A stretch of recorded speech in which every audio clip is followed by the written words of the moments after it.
Cette émission est conçue et réalisée par des membres de la communauté avec l'aide de Télé-Cogeco.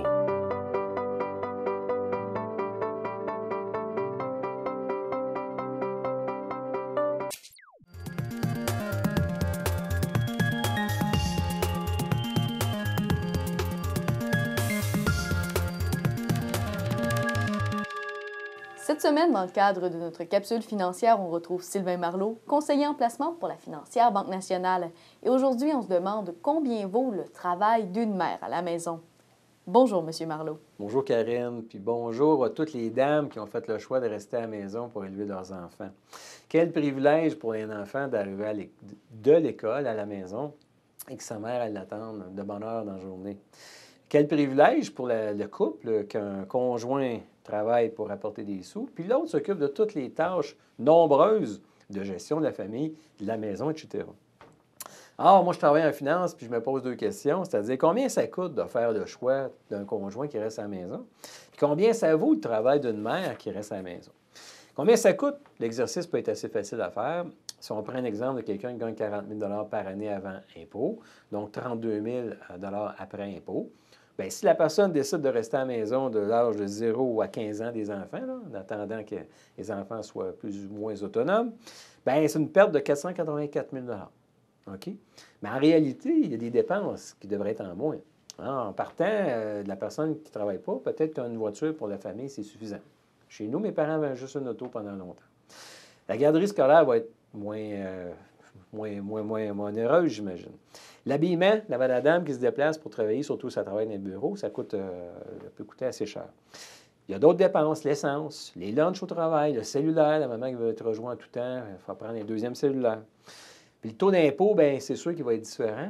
S'il y a une personne qui reste à la maison, bien, l'imposition sur la personne qui travaille va être moins élevée. Alors, il est important de faire le calcul pour vos propres besoins, que vous gagnez 30, 40, 50 ou 100 000 à chacun. Regardez ça avec votre conseiller en placement, votre comptable, etc. Mais il y a d'autres éléments à considérer. Vous savez, la personne qui ne travaille pas, bien, elle n'accumulera pas de Régie des rentes du Québec, qui est prélevée sur chacun de nos payes de travailleurs. De sorte qu'à l'âge de 60 quelques années, elle n'aura pas ce revenu. C'est important. La personne qui ne travaille pas n'aura pas de fonds de pension d'accumuler, surtout si vous êtes un employé de la fonction publique. Les fonds de pension qu'à partir de l'âge de 55 ans, vous pouvez arrêter de travailler. Oups, là, si vous ne travaillez pas pendant 15 ans, ce n'est pas la même affaire. Vous ne touchez pas au programme des bénéfices de l'employeur. Les vacances, vous commencez à travailler à 35 ans, puis ça vous prend 10 ans avant d'avoir 5 semaines de travail, de vacances. Vous imaginez l'impact? Puis une question de développement personnel, il y a des gens, pour se développer, ils ont besoin de travailler, d'être dans la routine que tout le monde, ou en tout cas que la majorité sont. Puis après ça, la question des blues. Hein? Des fois, on voit des gens qui... la madame a resté à la maison toute la semaine. Le vendredi, il faut qu'elle sorte. Le monsieur a travaillé la semaine. Le vendredi, il faut qu'il reste à la maison. Il faut que tout le monde se rejoigne là-dedans. Peut-être que l'idéal, Karen, c'est de travailler à mi-temps. Quand on a des conjoints, travailler à mi-temps. Hein? On devrait encourager ça plus dans notre société. J'ai trouvé un article intéressant dans le journal, dans la presse, que vous pourrez lire. Entre autres, là, c'était un cas d'une dame, malheureusement, qui s'est séparée.